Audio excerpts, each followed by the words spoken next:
시카고입니다. 학회에서 발표 잘 하고 한미 정상회담이 있어서 긴장했고, 한국인으로서 특히 트럼프 대통령이 특검에 대해 숙청이 일어나고 있는 거냐라는 언급을 깜짝 놀라서, 당연히 팩트에 기반하지 않은 잘못된 언급이지만 우리나라의 반헌법 세력들이 이제 말 한마디 붙잡고서 할 모든 일들이 짜자자작 시나리오가 펼쳐나가면서 걱정이 많이 됐어요. 트럼프가 주변에 이제 극우 인사들이 있겠죠. 생각보다도 이런 극우 인사들의 영향력이 엄청나게 크나? 우리나라에서 이제 언급되는 개신교 보수 세력들과의 미국 극우 정치 인사들과의 연계성, 그런 영향력이 생각보다 클 수 있겠다라는 생각에 걱정을 많이 해서 기도를 많이 했습니다. 제가 할 수 있는 것이 그것밖에 없어서 이 상황이 잘 해결되기를 바라고, 우리나라 헌법적 질서를 다시 세워가는 수많은 시민들이 양심과 정의감을 발휘해서 자신을 희생해가면서 이렇게 만들었던 기적 같은 일이잖아요. 군대 통수권자의 이 국가 반란 행위를 막는다는 게 거의 불가능한 일인데, 우리 국민들의 노력이 미국이라는 초강대국 지도자의 인식으로 인해서 망가질 수도 있는 게 국제정치의 냉혹한 현실이기 때문에 그 부분을 걱정을 정말 많이 했거든요. 정말 다행히도 정상회담 분위기라는 것이 기적에 가까울 정도로 잘 해결이 되고, 그 이유는 이재명 대통령이 정말 잘 대응을 했다라는 생각이 들어요. 저는 심리학자이고 윤리학자이기 때문에 그런 관점에서 외교를 공부하기도 했었고요. 외교부나 통일부나 인턴이지만 경험해본 바가 있기도 하고, 또 외교부 산하기관에서 일을 했기 때문에 국제정치와 외교, 심리적 관점에서 분석을 해보려고 해요. 국가라든지 국제정치는 행위자가 국가 단위이기 때문에 사람의 심리와 별로 상관이 없을 거다라고 생각하지만 실제로는 그렇지 않습니다. 외교 현장이 국가 정책 결정이라는 것이 한 지도자의 역사 인식과 심리에 상당 부분 영향을 받거든요. 한미 정상회담의 일이 잘 된 이유가 심리적으로 잘 이해하고 심리적으로 성공했기 때문이거든요. 심리적인 전략을 잘 폈기 때문이라고 저는 분석을 하고 싶어요. 이재명 대통령이 가장 성공한 부분은 트럼프 대통령의 기분을 좋게 해주었다는 부분입니다. 전체적으로 트럼프 대통령의 표정이 밝고 고양되어 있어요. 우쭐대는 표정도 많이 나타나거든요. 그런 부분이 상당히 중요합니다. 심리라는 건 상대방의 성향과 욕망을 이해하는 거거든요. 지금 트럼프가 가지고 있는 성향과 욕망이라는 게 지금까지의 정치 지도자들과 상당히 다르기 때문에 전 세계가 당황을 하고 있는 건데요. 그 특징은 노골적인 자기 권력 욕망과 자기 과시 욕망이라고 볼 수 있어요. 트럼프의 대부분의 글이든 말이든 자신을 어떤 대상과 비교해서 그 대상을 깎아내리고 폄훼하고 욕하고 비판하고 자기 자신은 드높이는 일관적인 말과 행동 패턴을 보이거든요. 예를 들면 지난 대선이 언제고, 그런데 이재명 대통령과의 정상회담에도 힐러리 클린턴이 했으면 이렇게 못했을 거다. 오바마는 다 망쳐놨다. 바이든이 다 망쳐놨는데 내가 대통령이었다면 안 그랬을 거다. 그 사람은 멍청하다. 이게 얼마나 우스꽝스러운 일인지를 생각해보시면은, 예를 들면은 하다못해 한 연인이 헤어지더라도 한 5년 지나서 상대방 욕한다고 생각해보세요. 그러면은 되게 성숙하지 못한 사람이구나라고 생각을 하게 되잖아요. 트럼프는 대통령이 됐음에도 불구하고 열등감에 가까울 정도로 상대방 깎아내리기를 계속하는 거거든요. 그러니까 이것은 이 사람의 깊은 욕망과 관련이 있습니다. 사람에게는 가치관과 욕망이 있는데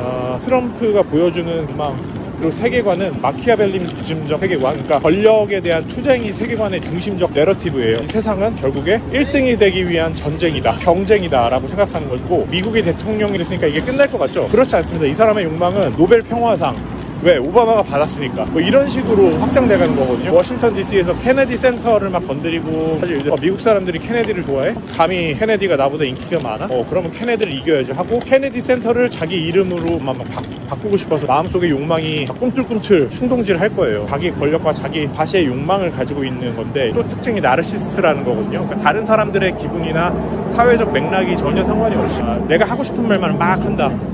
그리고 내 입장만 중요하다, 내 감정만 중요하다는 거거든요. 그럼 이런 마키아벨리즘적 그리고 나르시스트적 심리를 가진 트럼프 같은 사람은 어떻게 대해야 되냐?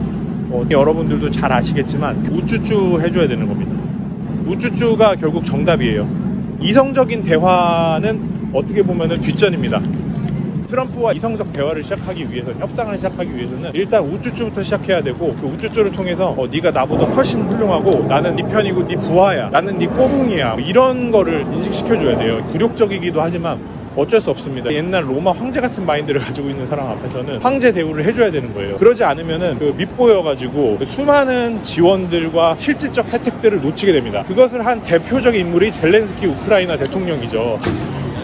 자기가 최고임을 인정받기 위해서 다른 사람 깎아내리기에 혈안이 돼 있는 사람에게 가장 치명적인 게 뭘까요? 공개적으로 망신주기죠. 그런 면에서 오바마 대통령이 진짜 잘못한 게는 오바마 대통령 당시에 이제 트럼프는 그냥 TV쇼에 나오는 사람이었지만 그 사람을 make fun of 한 거예요. 조롱한 겁니다. 분위기 좋은 농담이긴 했지만 정상적인 사람이라면 아하하 나를 유머 소재 삼아서 참 재미있었지 하면서 웃어넘길 수 있는 상황을 이제 트럼프는 마음에 꼬깃꼬깃 접어놔서 몇십 년 지난 이후에도 계속 꺼내보고 있는 거거든요. 네가 나를 감히 다른 사람들 앞에서 유머 소재 삼어? 공개적인 자리에서 이 사람을 창피해 주는 것은 최악의 대응이라고 할 수 있거든요. 근데 젤렌스키 대통령 어떻게 했나요?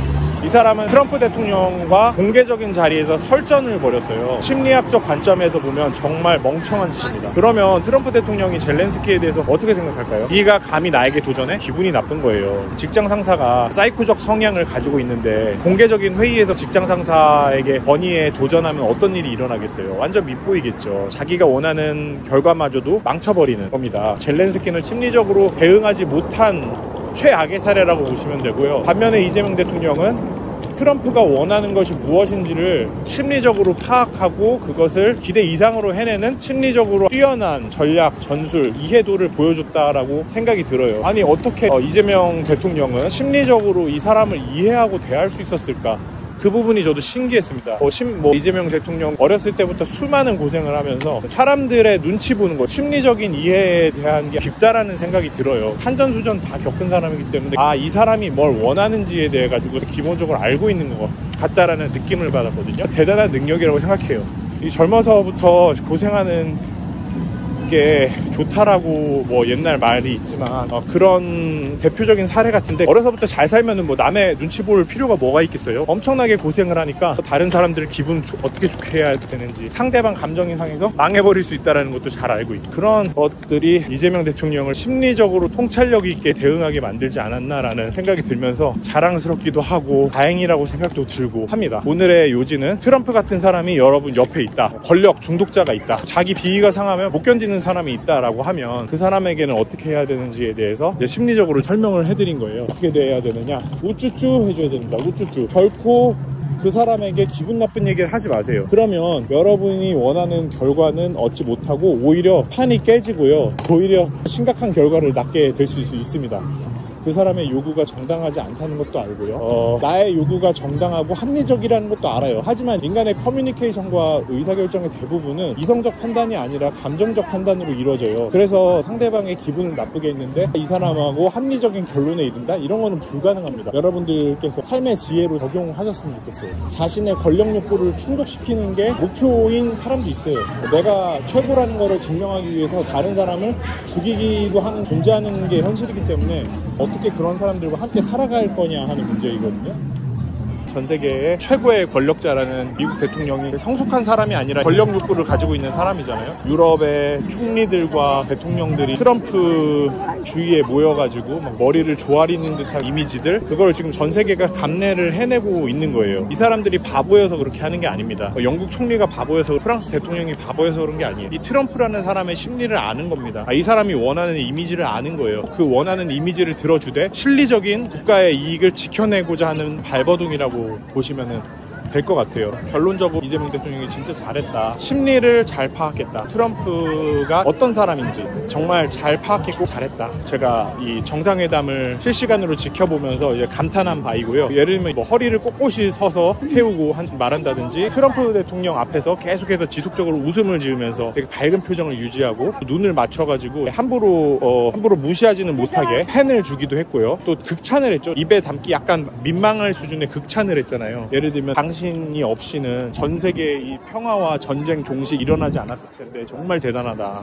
당신이 아니면 아무도 못했을 거다. 당신이 없는 동안에 북한이 미사일도 개발하고 핵 개발도 했다. 나는 한반도 문제를 해결할 수 없지만 당신만이 김정은과 만나서 한반도 문제를 해결할 수 있다. 이런 것들은 할 수 있는 최대한의 아부죠. 아부의 기술인 건데 그런 부분에서 정말 탁월했다.